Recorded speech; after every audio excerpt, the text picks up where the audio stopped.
Olá, pessoal do sétimo ano. Nós vamos estar falando no vídeo de hoje sobre o conjunto dos números racionais, tá? Mas antes da gente introduzir essa parte aí, vamos falar um pouquinho da história. Como surgiram os números decimais, as frações, da onde que veio tudo isso? Vamos lá. Aqui eu coloquei para vocês a foto do Rio Nilo e coloquei aqui uma corda separada por nós, tá vendo? O Egito, ele é cortado por um dos maiores rios do mundo, que é o Rio Nilo. Antigamente, todos os anos, os egípcios eles enfrentavam um sério problema, que era a cheia desse rio. Então, o que acontece? Quando as águas do Rio Nilo baixavam, após as enchentes anuais, elas levavam consigo todas as demarcações que delimitavam as propriedades existentes ali naquele local. Então, era necessário fazer novas medições. E para demarcar a superfície, separar o terreno de cada um, eles usavam as cordas. Cada nó desse, de um nó para o outro, representava uma medida, que era muito utilizada pelos egípcios, certo? Então, o que acontece? Chegava num determinado momento que, para terminar a medida, ficava marcadinho aqui, ó, por exemplo, olha para a setinha aí na imagem. A marcação ficava aqui, não completava um nó inteiro. Então, quando isso acontecia, eles tinham que fracionar essa medida. E aí, fracionando essas medidas, começou a aparecer o quê? Os números fracionários, as frações. Porque aqui, ó, se ficasse aqui na metade, isso aqui representaria a metade de uma medida, e não uma medida inteira. Então, as frações e os números decimais, eles surgiram daí, dessas medições que eram feitas em torno do Rio Nilo, no período das cheias, no caso das secas, né? Quando secava, eles tinham que medir tudo de novo. E aí surgiram daí, tá bom? Isso é só um pouquinho da história, para a gente entender da onde que surgiu isso. Os alunos na faixa etária de vocês costumam falar muito assim, quem é o maluco que inventou? Não é quem inventou. Tudo tem um porquê, tem uma importância, então é legal a gente saber, tá bom? Então vamos lá. Números racionais. São todos os números que são representados na forma decimal. Aqueles números que podem ser escritos também na forma de fração. Então, esses são os números racionais. Porém, existem números que nós já conhecemos, que são os números naturais e os números inteiros. E eu posso dizer que esses números também são números racionais. Olha aqui o meu conjunto, ó. Tudo que está aqui dentro, ó, lá dentro na bolinha contornada de azul claro, são os números naturais. Quem são esses números? O 0, o 1, o 2, o 3, o 4. Partindo do 0, são os números inteiros adiante, eles são infinitos. Já os números inteiros, os números naturais estão dentro dos números inteiros, tá? Porém, nos números inteiros, entram também os negativos, que nós passamos a conhecer esse ano, que é o -1, -2, -3, entre os negativos e os positivos, os naturais e os inteiros, tá? Estão todos juntos. Dentro desse conjunto de números racionais estão os naturais e estão os inteiros. E estão também os números decimais e as frações, tá bom? Então, no conjunto dos números racionais, eu tenho todos esses aqui, tá? Aí eu fiz aqui para vocês um lembrando do que é um conjunto de números naturais, o que é um conjunto de números inteiros. Conjunto dos números naturais, formado pelos números positivos e o zero, tá vendo? 0, 1, 2, 3, 4, 5, 6, infinitamente. Conjunto dos números inteiros, que é representado pelo Zzinho. O naturais é pelo N, inteiros pelo Z. É o conjunto formado pelos números positivos, negativos e o zero. Tá vendo? -6, -5, -4 e 0, 1, 2, 3 e infinitamente, para os dois lados. Tanto para o positivo quanto para o negativo. Então, os números racionais, são formados de números decimais com finitas ordens decimais ou extensão finita. O que isso quer dizer? Eu posso ter um número decimal exato com finitas ordens, no caso, as ordens são finitas, tem fim, tá? 0,3, 0,25, menos 0,75, os negativos entram aí, tá? Ou uma extensão finita, é o que eu acabei de falar, que tem fim. Pode ser representada em fração, lembrando que quando eu tenho uma casa após a vírgula, eu coloco esse número sobre 10. Ó, 2 casas após a vírgula, eu coloco esse número sobre 100. 0,3, uma casa após a vírgula, 3 décimos. 0,25, 2 casas após a vírgula, 25 centésimos. Aí dá para simplificar. Simplificação a gente vai falar daqui a pouco. Menos 0,75, 2 casas após a vírgula, sobre 100, tá vendo? Então, eles podem ser de extensão finita, mas podem ser também de extensão infinita, que é daí que surgem as dízimas periódicas. Vamos ver aqui, ó. Número decimal com infinitas ordens decimais ou de extensão infinita, periódica. São dízimas periódicas simples ou compostas. Então, estão aqui nos racionais as dízimas periódicas, que são simples. Quem são as simples? São aquelas que após a vírgula só aparecem números que se repetem. 0,33333. Após a vírgula só tem o número 3. É o que está se repetindo.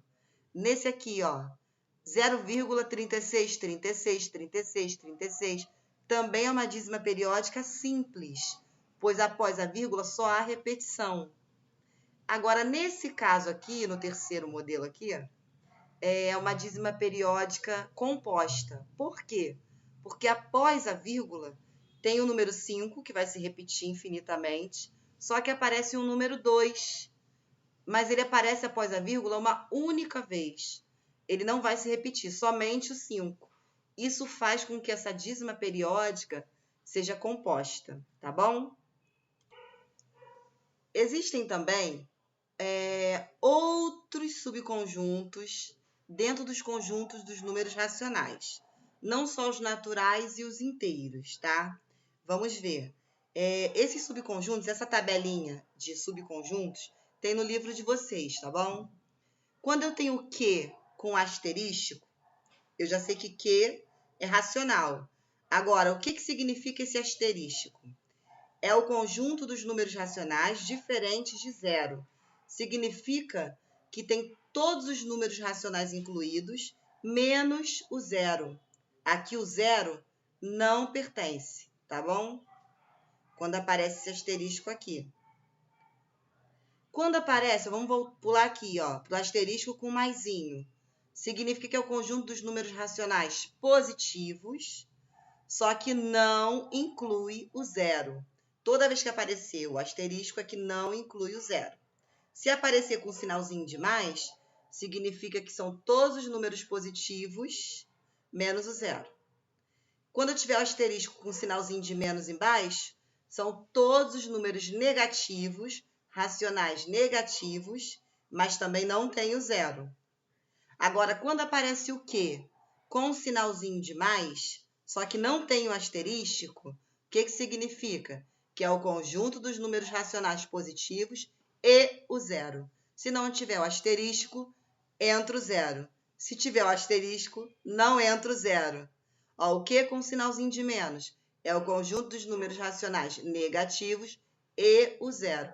Aqui entra o zero porque não tem o asterisco, tá bom? Isso aqui é definição dentro da parte de conjunto de racionais. São os subconjuntos, tá ok?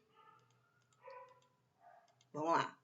Esse conjunto dos números racionais, ele também pode ser representado de forma geométrica. Forma geométrica não é em forma geométrica, triângulos, quadrados, retângulos, não. É na reta numérica. Ele pode ser representado aqui na reta numérica. E aí, como isso funciona? Por exemplo, aqui eu tenho menos 0,25. Como eu represento isso na reta? Esse número, 0,25, ele está negativo. Ele vai estar entre o 0 e o menos 1. Menos 1 nem coloquei aqui, tá vendo? Mas ele vai estar entre o 0 e o menos 1, porque ele é menor que 1, mas maior que 0. Tá? No caso aqui, ele é menor que 0 e maior que menos 1, porque ele é negativo, tá? Aqui, ó, 1/3 é uma fração que, se eu dividir 1 por 3, eu vou ter 0, alguma coisa. Eu não me recordo aqui agora qual é o valor exato, mas vai dar 0, alguma coisa. Esse número, essa fração, ela vai estar entre quem? O 0 e 1, porque ela não é maior que 1. Ela é menor que 1, mas ela é maior que 0. Então, ela está localizada entre o 0 e entre 1. Tá bom? Essa parte de localização nas retas também tem no livro de vocês bem explicadinho, tá ok? Nessa unidade que a gente está estudando hoje, também tem a simplificação, tá? A simplificação. É só um lembrando, porque essa parte de simplificação de frações, vocês já aprenderam lá no 6º ano. E fui eu que passei para vocês essa parte. Eu que ensinei simplificação, frações equivalentes. E aí o livro vai dar um lembrando dessa parte aí, tá bom? Ó, a simplificação ela é obrigatória. A partir de agora, vocês já estão no 7º ano, toda vez que vocês terminarem sua questão numa fração desse tipo aqui, ó, 100 200avos, vocês não podem pegar e concluir aqui. Vocês precisam simplificar, tá? E aí, como eu faço para simplificar? Existem várias maneiras. Vou mostrar 2 delas. Por exemplo, como eu tenho 2 zeros em cima e 2 zeros embaixo, eu posso cancelar os zeros. 2 de cima com 2 de baixo. Vai sobrar quem? 1 sobre 2, que é o meio, ó. Aqui é a resposta certa. 1 sobre 2. Ou eu posso simplificar por etapas. Como o 100 e o 200 são números pares, quando o número é par, ele é divisível por quem? Por 2. Então, eu posso dividir tanto 100 quanto 200 por 2. Ó, 100 dividido por 2 dá quanto? 50. 200 dividido por 2 dá quanto? 100. Só que aqui ainda dá para simplificar. Então, eu vou aqui, ó, posso cancelar aqui os zerinhos. Foi o que eu fiz aqui, ó. Cancelei um 0 desse com um 0 desse. Sobrou quem? 5 décimos. Tá aqui, ó, 5 décimos. E 5 décimos dá para simplificar por 5. 5 dividido por 5, 1. 10 dividido por 5, 2. Também vou chegar no 1 sobre 2. Só que eu não preciso passar por tudo isso. Porque eu já sei que se eu cancelar 2 zeros daqui com 2 daqui, eu já acho a resposta final, tá? Mas por que, Karina, você mostrou todas essas etapas? Eu mostrei para que vocês possam ver que nós podemos dizer que essas frações aqui, elas são equivalentes. O que são frações equivalentes? Que quando simplificadas, elas vão chegar no mesmo resultado. Então, elas têm a mesma medida. Se você dividir 100 por 200, você vai achar 0,5. Se você dividir 50 por 100, você vai achar 0,5. Se você dividir 5 por 10, você vai achar 0,5. E se você dividir 1 por 2, você também vai achar 0,5. São frações que aparentemente são diferentes, mas têm o mesmo valor. Na verdade, elas são equivalentes. No final, dão o mesmo resultado. Tá bom? Essa primeira parte, que é o que é um conjunto de números racionais, como eles são divididos, a representação deles na reta numérica e a simplificação, está na primeira unidade de conjunto de números racionais. Na segunda unidade, nós vamos estar falando de módulos, vamos estar falando também de comparação, e eu vou estar falando mais um pouquinho das frações equivalentes. Nós vamos fazer, no caso, as comparações, quem é maior, quem é menor. E vou falar um pouquinho também de um matemático, tá? E pronto. Depois vocês vão ver, tá? Que é na próxima aula. Um abraço, eu espero que vocês tenham entendido essa primeira parte. E aí, através desse vídeo, espero que fiquem sanadas as dificuldades em relação a isso e vocês consigam fazer as atividades que serão propostas na aula de hoje, tá bom? Beijo, fiquem com Deus.